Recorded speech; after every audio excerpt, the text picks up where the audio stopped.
Ils sont ici, ils sont là. Les influenceurs en parlent. Les mochis partent à la conquête de l'Amérique du Nord. Le mochi, c'est un produit qui est mignon, qui est bon et qui va aller chercher en fait une nouvelle clientèle et répondre aux nouveaux besoins des clients qui veulent manger plus des produits ethniques en fait, goûter des choses différentes et voyager dans l'assiette. Petite boule de pâte de riz d'environ 35 grammes, le mochi qui fait tourner les têtes ces jours-ci contient en son centre de la crème glacée.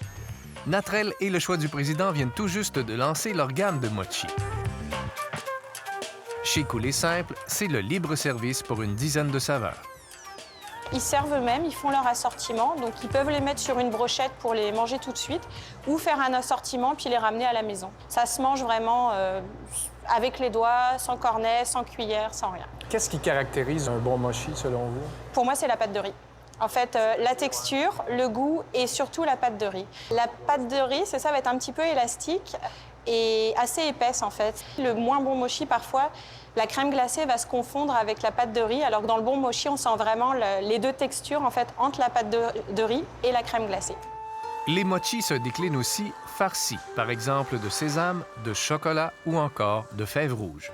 Une tradition au Japon depuis plus de 2000 ans, le mochi a une symbolique religieuse et sert d'offrande au Nouvel An.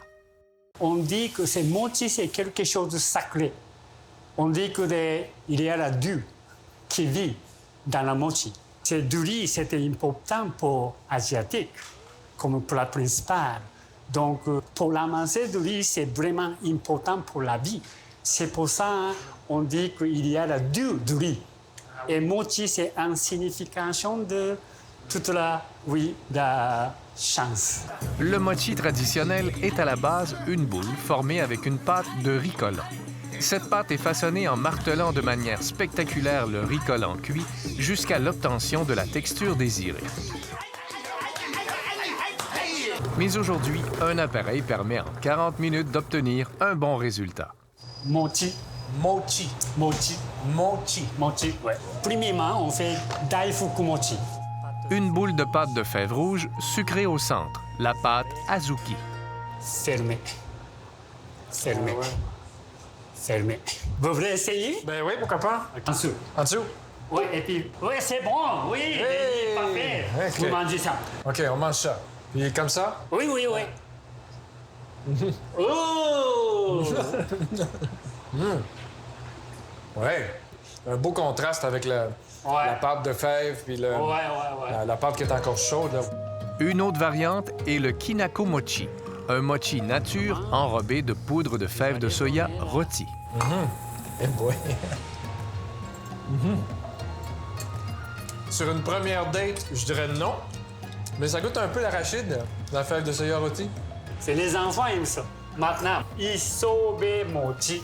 Isobe mochi. OK. Parfait. Isobe. Isobe, ça veut dire le bord de la mer. Je vais tremper dans le sauce soya et sucre. OK. OK? Et simplement, vous allez emballer avec des algues. Finalement, le chef prépare le oshiruko mochi. Il s'agit d'un bouillon de fèves rouges sucrées et de mochi nature. Mise en garde ici, ne prenez pas de trop grosses bouchées pour éviter de vous étouffer. Ben, adieu, monde cruel. Oui, c'est ça qu'on aime, oui. Ici, normalement, les gens pensent que quelque chose de bon, c'est juste le goût. Au Japon, toujours, on va considérer trois choses. Le goût, ça va, aroma, et chose plus importante, c'est la texture. La texture. Donc, mochi, ils ont la texture gluante. Tomo arigato. Sucré ou salé, chaud ou glacé, les mochis, une gâterie japonaise à découvrir.